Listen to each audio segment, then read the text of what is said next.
इस संसद को कभी ना कभी यह विचार तो करना पड़ेगा। आप कुछ भी बोल जाएंगे।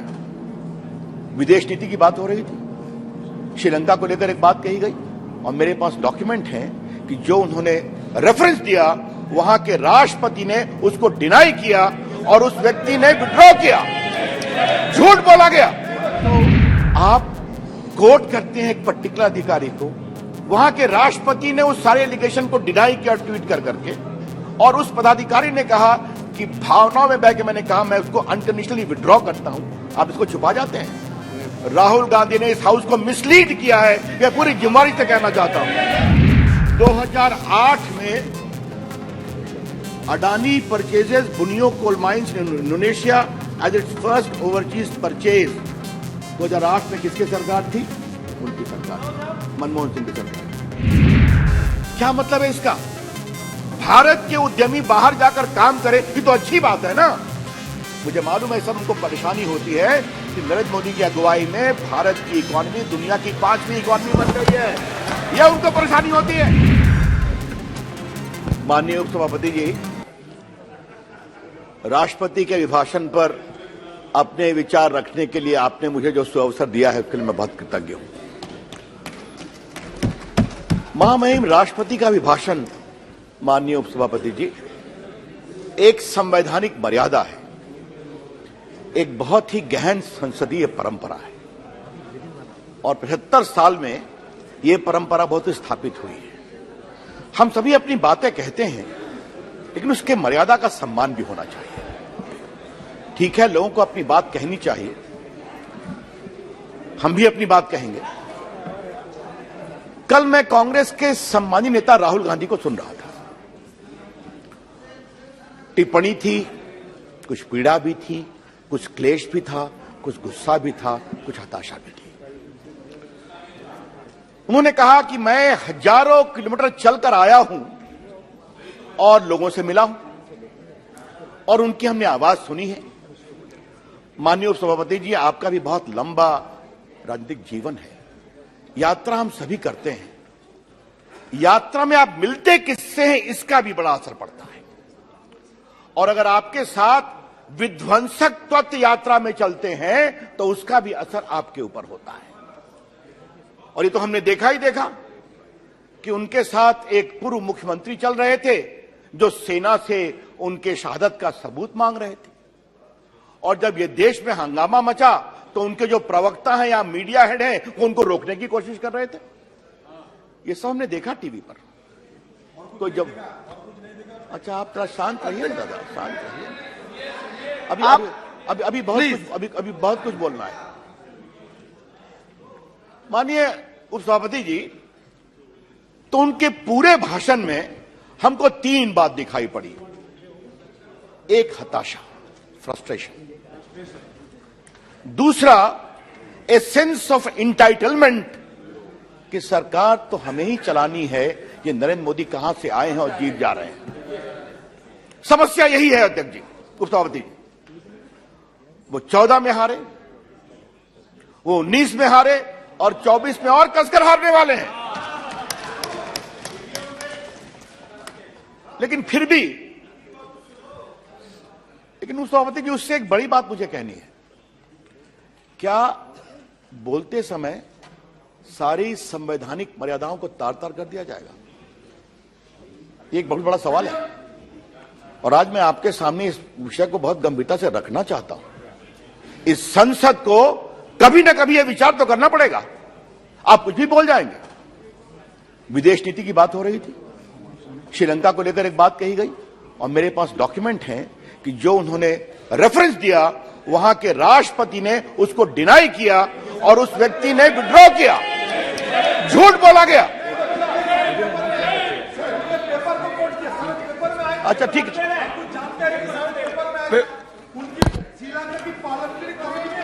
अच्छा ठीक है बाबा, बैठिए। अरे मेरे पास ट्वीट भी है, हम डॉक्यूमेंट लेके आए। अधीर बाबू शांति से बैठिए आप। नहीं, अभी हम नहीं है, चिंता मत करिए आप, चलिए, हम पार्टी के कार्यकर्ता हैं। तो मेरा कहना अध्यक्ष जी एक है कि आप विदेश नीति की बात बोलते हैं और बोलते हैं तो आप कोर्ट करते हैं एक पर्टिकुलर अधिकारी को, वहां के राष्ट्रपति ने उस सारे एलिगेशन को डिनाई किया ट्वीट कर करके, और उस पदाधिकारी ने कहा कि भावनाओं में बह के मैंने कहा मैं उसको अनकंडीशनली विड्रॉ करता हूं, आप इसको छुपा जाते हैं। राहुल गांधी ने इस हाउस को मिसलीड किया है, मैं पूरी जिम्मेदारी से कहना चाहता हूं।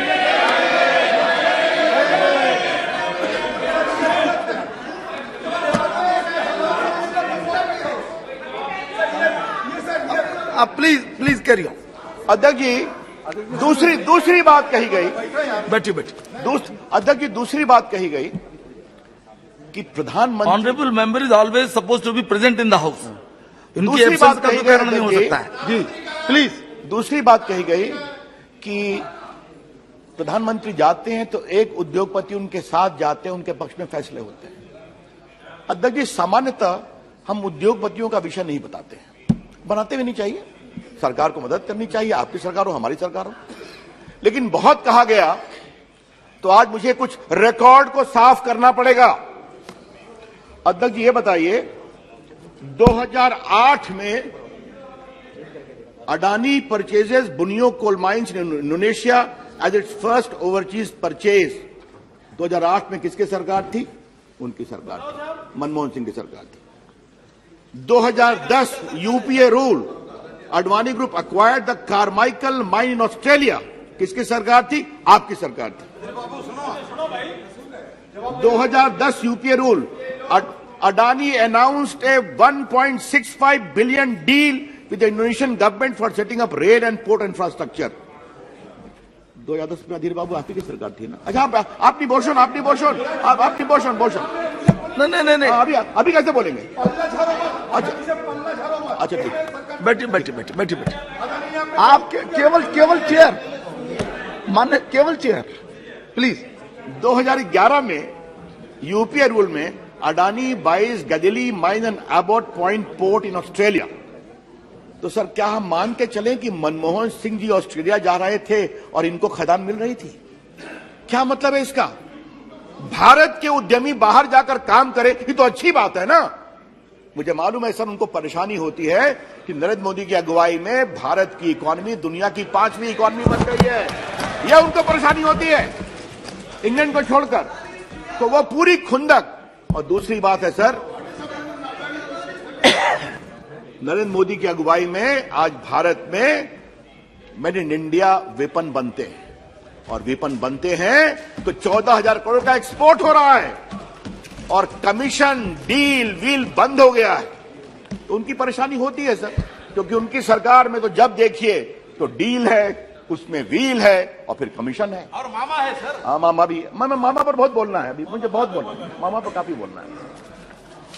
तो सर, मुझे कहना आपसे यह है कि वहां मामा भी हैं, वहां जीजा भी हैं, वहां बहुत लोग हैं, मैं आऊंगा। सर, तीसरी बात मुझे कहनी है, इंग्लैंड ही नहीं सर, अब जरा देखा जाए इनका हिसाब।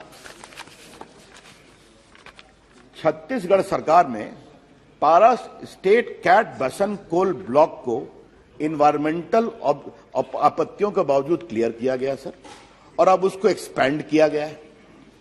अब वहां किसकी सरकार है सर? 2022 में क्या गया? इनकी सरकार है सर। मार्च 22 में sir Congress rule Chhattisgarh government approve the expansion of the project. अब राजस्थान देखिए सर, यहां तो और जोरदार है सर। 65,000 करोड़ का पूंजी निवेश अडानी ग्रुप आने 5-7 वर्षों में करने जा रहे हैं। तो राहुल गांधी जी, ये जो इतनी बड़ी राशि राजस्थान में लगाई जा रही है, तो वहां भी कुछ व्हीलिंग डीलिंग हुई है क्या? क्या मतलब है इसका? मतलब क्या है इसका? अब देखिए सर, आप तो खामोश नहीं। प्लीज। अब सर देखिए, केरला में सर, केरला तो और कमाल की बात है सर। वहां पर विजयनम जो पोर्ट है, वो नया पोर्ट अडानी पोर्ट के नाम से वो शुरू हो रहा है। वायबिलिटी गैप फंडिंग भी की गई है, और projects amounting to 21,000 crore.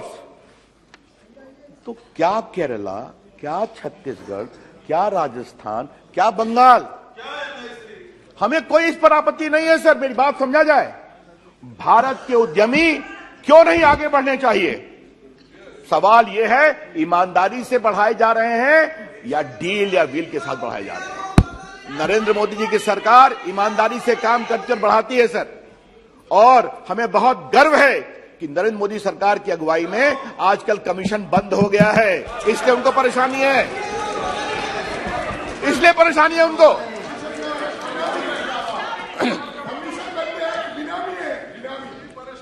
Sir मुझे तो इसलिए सर अब थोड़ा मामा की बात कर ही ली जाए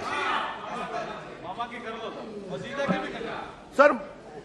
थोड़ा बोफोर्स वगैरह के मुझे विस्तार से देखने का अवसर मिला था, और 2G घोटाला चाहे बाकी घोटाले, कोल घोटाला, ये सब देखने का अवसर मुझे मिला था सर, विपक्ष के रूप में भी और 2 विभागों के मंत्री के रूप में भी सर।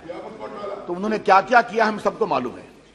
लेकिन सर इन सभी घोटालों में जिस घोटाले ने मुझे सबसे अधिक प्रभावित किया सर, वो है बोफोर्स सर।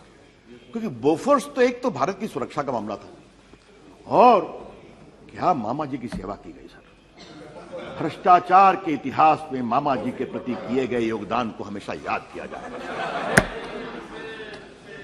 सर। ये मैं क्यों कह रहा हूं सर कि बाकी तो चीजें इन्वेस्टिगेशन में थी सर, बाकी चीजें कोर्ट की कार्रवाई हुई सर, लेकिन मामा जी को 2 स्तरों पर सहयोग किया गया सर। मामा जी को भगाने में और मामा जी का बैंक अकाउंट छुड़वाने में सर। ये कमाल हुआ सर। अब आपको बताता हूं सर, मामा जी के खिलाफ कार्रवाई हुई तो मामा जी यहां से भाग गए। मामा जी का नाम क्या है?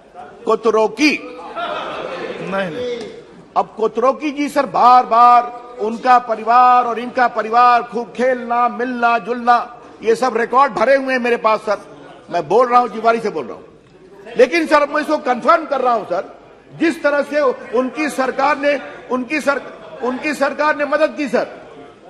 कोतरोकी साहब भागे, कोलालमपुर में अपील लेट फाइल किया गया, वहां से चले गए अर्जेंटीना सर, वहां भी कार्रवाई में देर किया गया, फिर वो भाग करके इटली चले गए।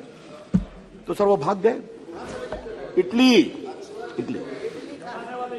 रूडी जी, इटली काफी सुरक्षित जगह है परिवार के लिए, मालूम है ना आपको? हाँ, काफी सुरक्षित जगह। लेकिन सर सबसे तो शर्मनाक बात हुई सर कि लंदन में जो कमीशन का पैसा था सर, वो बैंक अकाउंट में जमा था, और जमा था तो वो ब्रिटिश सरकार ने उसको इंपाउंड कर रखा था। उस समय के कानून मंत्री ने भारत सरकार के एडिशनल दत्ता साहब को लंदन भेजा, और क्या कहा ये मैं जरा आपके सामने रखना चाहता हूं, थोड़ा सा ये लोग भी सुने तो बड़ा अच्छा लगेगा कि उसमें उन्होंने कहा, सर कमाल की बात है सर। अरे आप तो ज्यादा क्या हम आपको बोले, चलिए।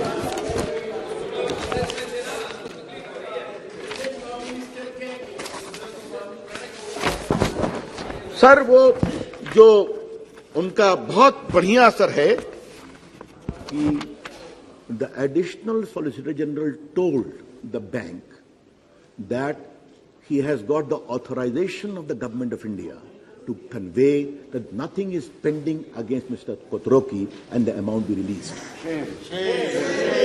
और ये पूरा ईमेल में है सर मेरे पास, आप कहेंगे तो मैं रख दूंगा। तो आप भगाने में मदद करते हैं, आप उनका पैसा छुड़ाने में मदद करते हैं, और भेजने वाले कौन थे उस समय के? स्वनाम धन्य माननीय कानून मंत्री हंसराज जी। मैं सब सदन के सामने बोल रहा हूं। तो सर